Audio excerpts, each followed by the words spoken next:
perlawanan. Ketua Bawaslu Sumatera Utara Aswin Diapari Lubis menegaskan setiap aparatur sipil negara atau ASN harus netral dalam Pilkada serentak tahun 2024.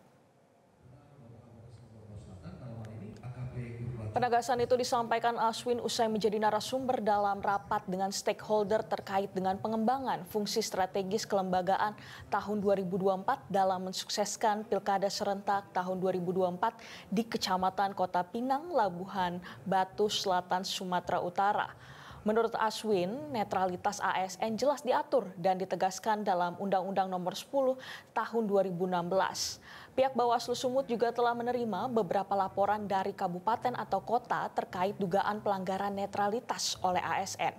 Aswin menyebut ASN diperbolehkan hadir dalam kampanye, namun harus menanggalkan seluruh atribut dan tidak menggunakan fasilitas negara. Namun menurut Aswin hal tersebut tetap saja rawan sehingga sebaiknya dihindari.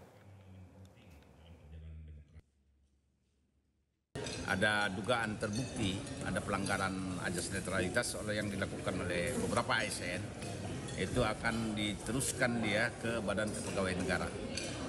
Jadi artinya penegakan hukum netralitas ASN itu baik aparatur pemerintah sipil maupun TNI Polri itu sudah komitmen.